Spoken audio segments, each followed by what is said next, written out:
रवि, ये क्या है? कहाँ ले आए तुम मुझे? तुमने तो कहा था शादी के बाद हम बड़े घर में शिफ्ट करेंगे, जिसकी बड़ी सी बालकनी होगी, एक मॉड्यूलर किचन होगा, साथ ही गेस्ट के लिए अलग कमरा होगा। मगर ये तो एक कमरे की खोल ही निकली। तुम ही बताओ, अगर तुम्हारी औकात नहीं थी तो तुमने झूठे वादे क्यों किए थे मुझसे? इस 1 BHK के घर में कैसे होगा सब? अरे जान, छोटी शुरुआत ही तो बड़ी मंजिल की निशानी होती है। धीरे धीरे हमारे पास सब होगा। छोटी शुरुआत? इसे शुरुआत कहते हो तुम? ये घर तो गुड़िया के घर जैसा लग रहा है। इंसानों के रहने लायक किस एंगल से लग रहा है ये? सोने के लिए बेडरूम भी सिर्फ एक, और हम 3। अब हम तीनों कहाँ सोएंगे? काफी देर से चुपचाप खड़ी माही की सास बोलती है, बेटा तुम इतना क्यों परेशान हो रही हो? रवि धीरे धीरे सब मैनेज कर लेगा। माँ जी, मैं बस पूछ रही थी, अब आप ही बताइए ना, इस एक कमरे के फ्लैट में कहाँ सोएंगे आप और कहाँ हम? बहू, मैं तो रसोई के पास जमीन पर सो लूंगी। जब से शादी हुई है आदत है मुझे, तू चिंता ना कर। नहीं माँ जी, आप जमीन पर नहीं सोएंगी, ये कैसे होगा? मैं ही सो जाऊंगी वहां। अरे पगली, तू अभी आई है, लक्ष्मी है तू हमारे घर की, तो रानी की तरह रहे। मुझे तो वैसे भी इन सब की आदत है। अरे बस अब बहस बंद करो, कमरे में हम दोनों रहेंगे और माँ वहीं रसोई के पास। रवि माही को लेकर कमरे में आ गया। कुछ दिनों बाद सुबह सुबह कमरे की खिड़की खुलती ही, क्या यही सपना दिखाया था तुमने मुझे? मैं सोच रही थी शादी के बाद जब मैं अपने कमरे की खिड़की खोलूंगी तो बाहर पेड़ दिखेगा, हरियाली दिखेगी, जो आंखों को सुकून देगा। बालकनी में रखी आराम कुर्सी पर बैठकर सुकून से चाय की चुस्कियां लूंगी। लेकिन यहाँ तो खिड़की खोलने पर पड़ोस की दीवार दिखती है। अरे जान, तुम सपने देखा करो, बस विश्वास रखो, मैं तुम्हारा हर सपना पूरा करूंगा। तुम्हें वो सब दिलाऊंगा जो तुम चाहती हो, ये वादा है मेरा। रवि, तुम्हें पता भी है किचन का हाल कैसा है? टाइल्स तक टूटी हुई है, सिंक से पानी टपक रहा है, ऊपर से रैक भी नहीं है। मैं तो सोच रही थी कांच के सेल्फ लगे होंगे, थोड़े मॉडर्न से, सबको दिखाने लायक। अरे जान, मॉडर्न किचन अभी हमारे बस की बात नहीं है, पर धीरे धीरे सब कर लेंगे ना। धीरे धीरे? शादी तो अभी हुई है ना। कोई रिश्तेदार आ गया तो क्या सोचेगा? सब कहेंगे देखो बड़े बड़े सपने लेकर आई थी और घर की हालत तो देखो, ढंग से रहने की जगह तक नहीं है। मुझे तो अपनी इज्जत रखनी है। अरे यार, क्या बोले जा रही हो? इज्जत इज्जत? टाइल्स और घर से थोड़ी ना इज्जत आती है जाती है, इज्जत दिल से की जाती है। वाह, दिल से इज्जत। और लोग जब देखेंगे ना तो यही कहेंगे, इसके मायके में तो इम्पोर्टेड शो पीस रखे हैं किचन में, और यहाँ तो नमकदानी तक प्लास्टिक की है, वो भी टूटी हुई। माही, समझने की कोशिश करो यार, इस बार सैलरी आते ही सबसे पहले किचन का काम करवाएंगे। तुम बस 1 महीना धीरज रखो। 1 महीना? मैं तो सोच रही थी शादी के पहले ही तुमने ये सब कर लिया होगा, और अब कुछ नया करोगे, जैसे नया फ्रिज, नया गैस स्टोव, माइक्रोवेव, और तुम कह रही हो कि धीरज रखो 1 महीने तक। मेरी सहेलियां हंसेंगी मुझ पर, मजाक बन जाएगा मेरा तो। तुम हर वक्त दूसरों से कंपेयर मत किया करो यार। तुम्हारी सहेलियों के पति इंजीनियर होंगे, डॉक्टर होंगे, मैं तो बस अभी अपनी नौकरी शुरू कर रहा हूँ, मुझे थोड़ा तो वक्त दो।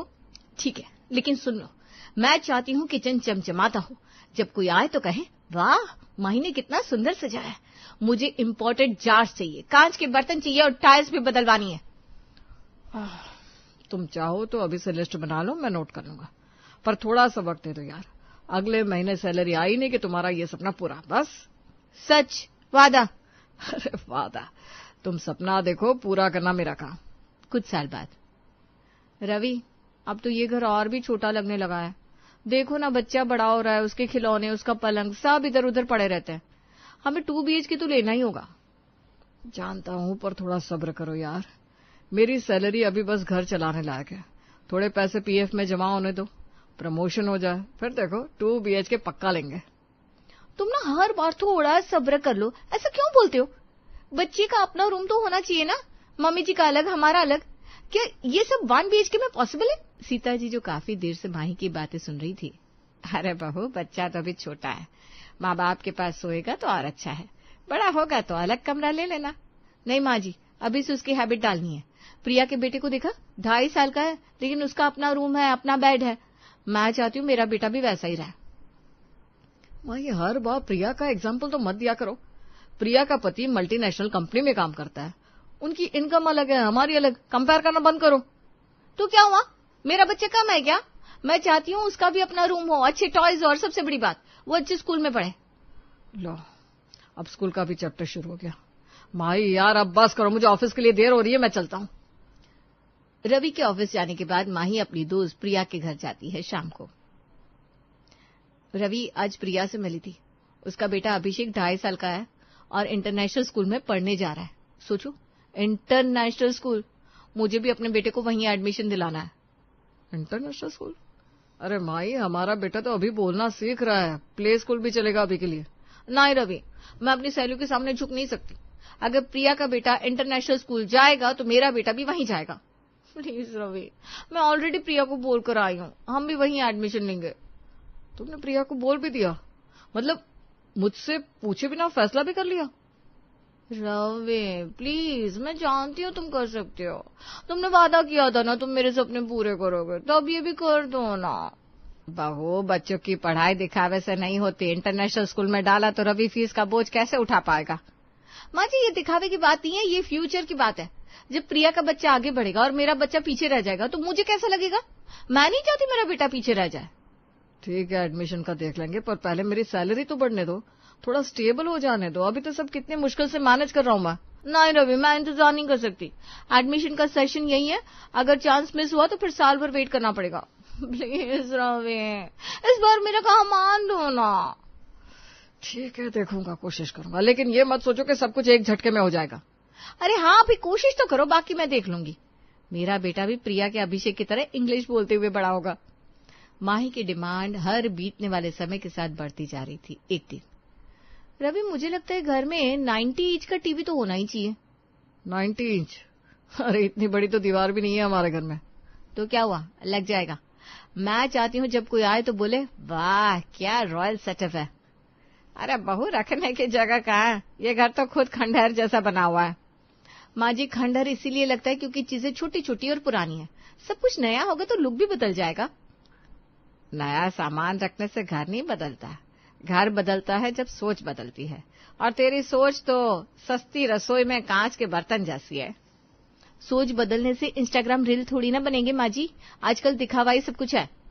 दिखावे के लिए इतना बड़ा खर्च? ये ईएमआई, किराया, बिजली सब कौन भरेगा? रवि, मुझे तो लगता है कि जब लोग ये देखेंगे कि हमारे पास 90 इंच का टीवी और डबल डोर फ्रिज है तो कितनी रिस्पेक्ट देंगे। रिस्पेक्ट टीवी से थोड़ी ना मिलती है, रिस्पेक्ट तो संस्कार से मिलती है। संस्कार से पेट नहीं भरता माँ जी। प्रिया के घर डबल डोर फ्रिज है, उसमें इम्पोर्टेड जूस बॉटल्स रखे रहते हैं। मैं उसके घर गई थी तो लगा मैं तो बिल्कुल पीछे रह गई हूँ। प्रिया के घर को भूल जाओ, मैं तुम्हारे लिए मेहनत कर रहा हूँ, धीरे धीरे सब हो जाएगा। धीरे धीरे? मैं तो चाहती हूँ सब अभी हो। फ्रिज पुराना हो गया है, आवाज करता है, मुझे नया चाहिए। फ्रिज बदल लो, पर इतना बड़ा क्यों, घर ही छोटा है, डबल डोर कहाँ खड़ा करोगी?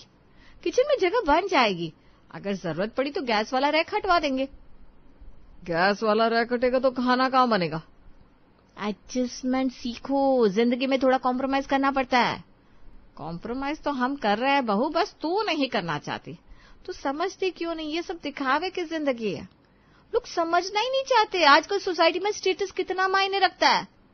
स्टेटस के लिए मैं अपनी सैलरी और अपना सुकून बर्बाद नहीं कर सकता। सैलरी की धौंस किसे दिखा रहे हो? हाँ, सैलरी तुम्हारी है तो क्या हुआ, मैं अपनी पसंद की चीज भी नहीं बोल सकती। बहू, पसंद अच्छी बात है, लेकिन हद से ज्यादा दिखावा डुबो देता है। माँ जी, आप हमेशा रोकती क्यों है? आपको अच्छा नहीं लगेगा अगर आपके घर में रॉयल लुक आए? रॉयल लुक लकड़ी और टाइल्स से नहीं आता, रॉयल लुक तो घर वालों के रिश्ते से आता है। बिल्कुल सही कहा माँ ने। ओह, मतलब अब आप दोनों एक हो गए। हमेशा मेरी ही बातें इग्नोर कर दी जाती है। बेटा, इग्नोर नहीं करते, तू समझना, तेरी जरूरतें और तेरा शौक दोनों अलग है। माई समझो, मैं ईएमआई दे रहा हूँ, ऊपर से अगर ये सब खरीद लिया तो मैं लूट जाऊंगा। तो क्या मैं अपनी सहेलियों से पीछे रह जाऊं? प्रिया, निधि, सबके पास ब्रांडेड क्रॉकरी है। मैं जब उनकी टी पार्टी में जाती हूँ तो लगता है मैं बिल्कुल गरीब हूँ। गरीब तो इंसान सोच से बनता है। तेरे पास इतना प्यार करने वाला पति है, यही तेरी सबसे बड़ी दौलत है। प्यार से लोग कंपेयर नहीं करते माँ जी, दिखावा ही सब कुछ है। तो क्या मैं दिखावे के लिए सब कुछ बेच दूं? बेचने की जरूरत नहीं है, बस थोड़ा खर्च करो ना। थोड़ा खर्च? अरे बहू, तू तो घर ही गिरवी रख देगी इस दिखावे में। सच कह रही है माँ, ये दिखावे के चक्कर में मैं लूट जाऊंगा। अच्छा, तो अब मैं गोल्ड डिगर हो गई? मैंने ऐसा नहीं कहा, मैं बस कह रहा हूँ प्रायोरिटी समझो, पहले बचत फिर लग्जरी। मुझे लग्जरी चाहिए, बचत बाद में भी हो सकती है। अरे लग्जरी इंसान को अंधा बना देती है। माँ रहने दो, अब बहस बंद करो, ये नहीं समझने वाली। क्यों बंद करूं? मैं भी इंसान हूँ, मेरी भी फीलिंग्स है। फीलिंग समझता हूँ, लेकिन घर चलाना मेरी जिम्मेदारी है। और मेरा सपना? सपना वो देखो बेटा जो पूरा हो सके। हाँ, आप दोनों मेरी बात कभी सीरियसली लेते ही नहीं हो। सीरियसली लेता हूं तभी तो मेहनत कर रहा हूं, पर तुम हर वक्त कंपेयर ही करती रहती हो। कंपेयर तो करूंगी ना, अगर प्रिया का हस्बैंड इंजीनियर है और निधि का हस्बैंड डॉक्टर है तो मैं क्यों पीछे रहूं? तो अपने पति की मेहनत की कद्र कर बहू, यही सबसे बड़ा स्टेटस है। मैं तुम्हारे लिए सब कुछ करना चाहता हूं माही, लेकिन मुझे वक्त दो। वक्त ही तो मांगते रहते हो तुम, क्योंकि यही तो सच्चाई है।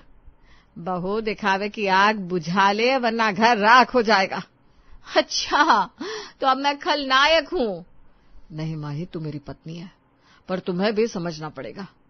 ये कहकर रवि घर से बाहर निकल जाता है। अगले दिन सुबह सुबह चाय पर, रवि मैं चाहती हूँ क्रॉकरी सेट नहीं ले ले, इम्पोर्टेड वाला सेट ला देते। इम्पोर्टेड सेट कहाँ रखेगी? अलमारी तो पहले ही भरी पड़ी है। तो अलमारी बदल देंगे। बस अब ये अलमारी, फ्रिज, टीवी, क्रॉकरी सब की लिस्ट बन गई है। मैं तुमसे कह रहा हूँ धीरे धीरे सब हो जाएगा, मैं सब कर दूंगा, लेकिन तुम ये रोज रोज की किचकिच बंद कर दो। मुझे धीरे धीरे नहीं चाहिए और हमें घर डूबता हुआ नहीं चाहिए। अरे तुम दोनों मेरी जान ले लोगी क्या? सब शांत हो जाते हैं। कुछ दिनों बाद, रवि तुम्हें पता है, आज मैं जब हमारे बेटे को स्कूल छोड़ने गई थी ना, तो वहां पायल आई थी स्कूटी पर। उसका बेटा भी वहीं पढ़ता है ना। अच्छा, तो ये कि मुझे भी स्कूटी चाहिए। मैं रोज रिक्शा से जाती हूँ, कितनी शर्म आती है पता है। सब लोग हंसते होंगे कि देखो कितनी गरीब है, रिक्शा में आती है। माही, अभी ये पॉसिबल नहीं है। तुम जानती हो पिछले महीने किचन का रिनोवेशन शुरू किया, आधा काम अभी भी बाकी है। अरे किचन तो मेरे लिए था ना, अब हमारे बेटे को भी तो टाइम पर स्कूल छोड़ना होता है। मैं हर रोज ऑटो पकड़ूं, फिर लाइन में लगूं, मुझे बिल्कुल अच्छा नहीं लगता। स्कूटी चाहिए मतलब चाहिए। माई, पीएफ से जो पैसा निकाला था वो सब तुझ पर ही लगा है। टीवी, फ्रिज, नया सोफा, क्रॉकरी, और तुम चाहती हो कि मैं हर बार तुम्हारी नई डिमांड पूरी करूं। हाँ रवि, ये डिमांड नहीं, जरूरत है। प्रिया की स्कूटी देखिए कितनी क्लासी है। वो भी पायल की कॉलोनी में रहती है, उसके भी हस्बैंड ने दिलवाया, तो तुम क्यों नहीं दिला सकते? प्रिया का हस्बैंड इंजीनियर है, मैं नहीं हूँ। मैं एक प्राइवेट नौकरी करता हूँ, हर महीने हिसाब से जीना पड़ता है। तुम हमेशा बहाना करते हो, हमेशा। कभी सैलरी, कभी पीएफ, कभी लोन। मेरी सारी सहेलियां मुझ पर हंसती है, कहती है माही तो सपनों की दुनिया छोड़कर झुग्गी में आ गई है। झुग्गी? यह घर झुग्गी है तेरे लिए? तो और क्या, 1 BHK में सब घुसे पड़े। माँ जी रसोई के पास जमीन पर सोती है, बेटा हमारा सोफा पर सो जाता है। मैं कब तक इस तरह एडजस्ट करती रहूं? अब तो मुझे 2 BHK चाहिए, स्कूटी चाहिए, और अपने बेटे का एडमिशन इंटरनेशनल स्कूल में चाहिए, मतलब चाहिए। एक साथ 3 डिमांड। तुम चाहती क्या हो? मुझे बस नॉर्मल जिंदगी चाहिए रवि, दूसरों जैसी। नॉर्मल जिंदगी? ये नॉर्मल नहीं है क्या? छत है, खाना है, कपड़े है, इज्जत है। इज्जत तब मिलेगी जब मैं प्रिया और पायल के बीच खड़ी होकर प्राउडली बोलूंगी, मेरे पास भी स्कूटी है, मेरा भी 2 BHK है, मेरा भी बच्चा इंटरनेशनल स्कूल में पढ़ता है। माही, तेरी इन डिमांड ने मुझे खा लिया है। पीएफ तोड़ दिया, सेविंग्स खा गई, अब लोन लेना पड़ रहा है। तो ले लो ना, लोन सब लेते हैं। प्रिया ने भी बताया, उसका हस्बैंड लोन लेकर ही कार लाया है। प्रिया का हस्बैंड कमाता भी ज्यादा है। तो कंपेयर क्यों करती हो हर बार? क्योंकि कंपेयर किए बिना इंसान तरक्की नहीं कर सकता। ये तरक्की नहीं है, दिखावा है। दिखावे में तुम मुझे बर्बाद कर दोगी। बर्बाद? शादी से पहले तुमने कहा था ना, मैं तुम्हें रानी बनाकर रखूंगा। अब कहाँ गया वो वादा? मैंने कहा था, पर वक्त भी मांगा था। अभी मेरा प्रमोशन बाकी है, सैलरी थोड़ी बढ़े तो सब कर दूंगा। तुम्हारा प्रमोशन आएगा तब आएगा, पर मेरा प्रेजेंट कौन देखेगा? मेरे बेटे का बचपन कौन देखेगा? वो प्रिया का बेटा अभिषेक इंटरनेशनल स्कूल में पढ़े और मेरा बेटा लोकल प्राइवेट स्कूल में। ये इनजस्टिस है। इनजस्टिस? माई, तुम तो हर चीज कंपटीशन में बदल देती हो। कंपटीशन नहीं है रवि, ये मेरे रिस्पेक्ट का सवाल है। रिस्पेक्ट लोन से नहीं मिलती माही, रिस्पेक्ट मेहनत से मिलती है, सेटिस्फेक्शन से मिलती है। हाँ, सेटिस्फेक्शन तुम्हें मिल सकता है, मुझे नहीं मिल सकता। अच्छा, एक काम करता हूँ, कल ऑफिस में जाकर लोन की पॉसिबिलिटी पूछ लेता हूँ। बस? सच? लोन मिल जाएगा ना? स्कूटी और 2 BHK दोनों ले लेंगे ना? स्कूटी देखेंगे पहले, घर की बात में। नहीं, मुझे सब चाहिए। तुम मेरी बात मानते नहीं हो, अब मैं चुप नहीं बैठने वाली। माही, तुम मेरी पूरी जिंदगी चूस लेना चाहती हो क्या? हाँ, क्योंकि तुम हस्बैंड हो मेरे, और मेरा हक है तुम पर। माही, थोड़ी तो समझदारी रख। दिखावे से घर नहीं चलता, घर सैक्रिफाइस और समझदारी से चलता है। माँ जी, आपने तो पूरी जिंदगी कॉम्प्रोमाइज किया, पर मैं नहीं करने वाली कॉम्प्रोमाइज। बस करो माही, अब और नहीं। हाँ जी, मैं रवि बोल रहा हूँ। सर, आपके लोन एप्लीकेशन के बारे में अर्जेंट बात करनी है। लोन? रवि का चेहरा उतर जाता है। माही और सिया उसकी तरफ देखती रह जाती है। माही सुनो, बैंक ने कॉल किया था, लोन कैंसिल हो गया। क्या? Loan cancel? मतलब हमारा 2 BHK? कुछ नहीं बचा, सारी सेविंग्स खत्म, पीएफ, एफडी सब निकल गया। मैंने पहले ही कहा था दिखावे में मत पड़ो, अब देख लो नतीजा। माँ जी, मैंने बस घर और बच्चे के लिए चाहा था या जिद की थी? घर को बर्बादी की तरफ धकेल दिया। तभी दरवाजे पर दस्तक होती है। माही की मां अंदर आती है। बेटा, मैं ये क्या सुन रही हूँ? तूने इतना कर्जा करा दिया रवि पर? माँ, मैं तो बस अपने बेटे के लिए अच्छा चाहती थी। अच्छा चाहती थी या पड़ोसन और दोस्तों की बराबरी करना चाहती थी? बेटा, पालना है तो सब्र से पाल। तू जो कर रही है उसे सस्ती रसोई में कांच के बर्तन रखना कहते हैं। मैं सोच भी नहीं पाई कि सब इतना बिगड़ जाएगा। अब ना घर बड़ा हुआ, ना सपना पूरा हुआ। हाथ आया तो बस कर्ज और टूटे रिश्ते। बेटा, याद रख, घर खुशियों से बसता है, चीजों से नहीं। लालच से घर टूटते हैं। तेरी माँ सही कह रही है बहू, संभल जा वरना देर हो जाएगी। शायद सच में मैंने लालच में सब खो दिया। अभी भी वक्त है, जितना है उसी में रहना सीख, वरना ना घर की रह पाएगी ना घाट की। माँ, तुम सही कह रही हो। मैंने दिखावे में आकर अपना और रवि का सुकून छीन लिया, लेकिन अब नहीं। अब मैं समझ चुकी हूँ, जीवन जीने के लिए लग्जरी नहीं, प्यार और अपनापन जरूरी है। रवि, हो सके तो मुझे माफ कर देना, और आप भी माँ जी। सभी खुश हो जाते हैं और शादी के बाद ये पहली शाम होती है जब घर में शांति और सुकून होता है।